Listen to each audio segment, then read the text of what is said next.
Hello hello tout le monde, moi c'est Chris et bienvenue sur ma chaîne, là où je t'emmène. Et cette semaine je vous emmène à Sydney. Alors un voyage un petit peu spécial pour moi car j'ai dû m'y rendre en urgence pour des raisons personnelles. Mais histoire de bien en profiter, j'ai cherché des activités à faire gratuitement sur Sydney. Et pour m'accompagner dans ce voyage de 5 jours, j'ai décidé de vous créer une mini-série de vidéos qui vous présentera mon programme au jour le jour sur Sydney avec toutes les activités que vous pouvez faire seul ou en famille et bien évidemment gratuites. Donc si ça vous intéresse, je vous laisse vous abonner, liker la vidéo et activer la cloche de notification pour les vidéos à venir.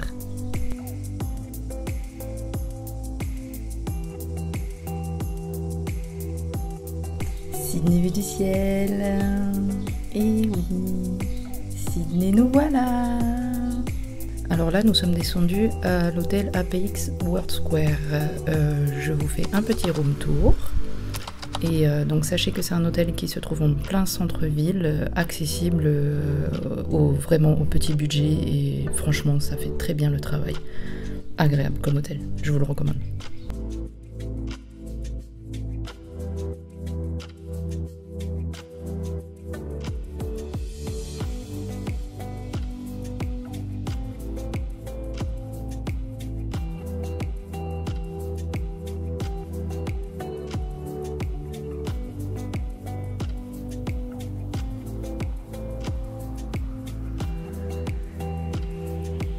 Et notre premier arrêt de la journée, c'est le Paddy's Market.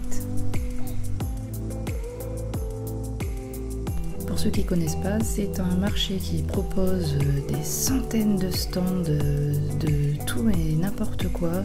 Ça va des jouets pour enfants, aux sacs à main, aux chaussures, aux vêtements, la téléphonie, tout ce qui est spirituel, des bijoux.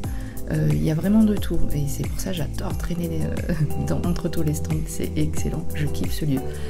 L'entrée est gratuite, après si vous y faites des achats, ça c'est à compter dans votre budget, mais l'entrée est gratuite et le marché est ouvert du mercredi au dimanche.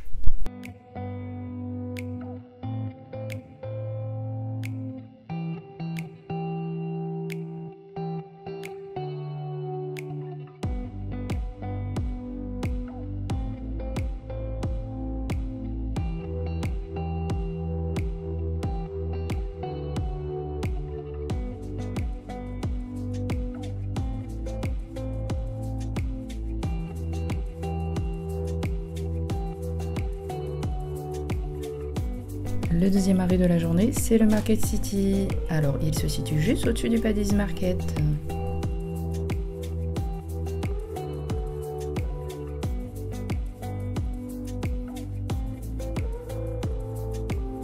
Alors, c'est un centre commercial qui accueille plusieurs boutiques qui proposent leurs produits à la vente, mais essentiellement du outlet. Donc, c'est très bien pour le porte-monnaie. On y retrouve les marques Fila, Bonds, Supré, Skechers pour les chaussures. Il y a le TK Maxx aussi, pour ceux qui ne connaissent pas, c'est l'équivalent du TJ Maxx ou du Bloomingdale aux États-Unis. Donc des articles de marque à prix cassé. Par exemple, le sac, 119 $.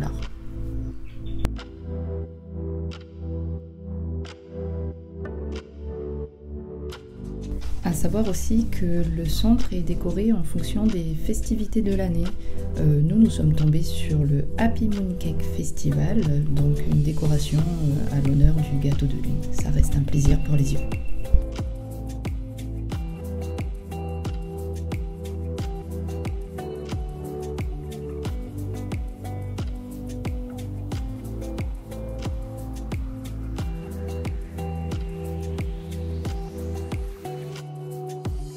L'incontournable pour moi sur Sydney, le Gong Cha. C'est un bubble tea. Alors moi je prends toujours le même, passion, tapioca et litchi. La grande taille est à 7,45 $ je crois. Voilà, ça reste toujours une petite douceur dont je ne peux me passer. Ensuite, juste en face du Hyde Market City, on a le Chinatown. Donc voilà, c'est une rue piétonne que l'on peut traverser dans toute sa longueur, qui propose essentiellement des restos et snacks chinois, hein, mais aussi quelques petites boutiques de vêtements, de bijoux et de jeux pour enfants. Je vous laisse découvrir.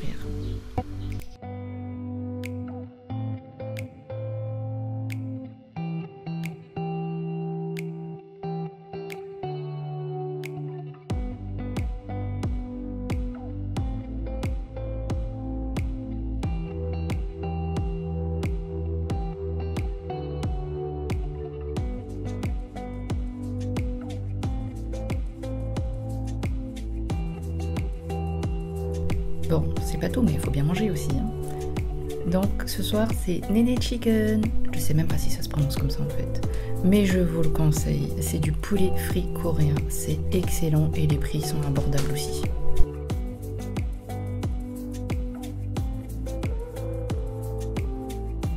Et pour digérer et clôturer cette première demi-journée, une balade sur les quais de Darling Harbour. Histoire de bien profiter des lumières de la ville, c'est juste magnifique.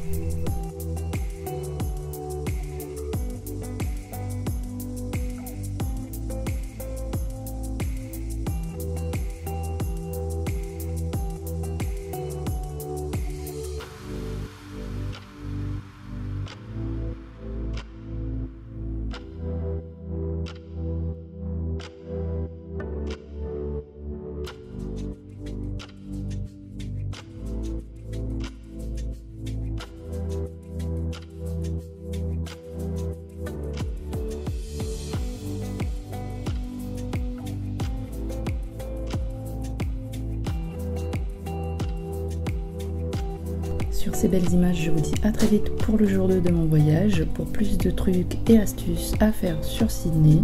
Donc restez connectés. Bisous!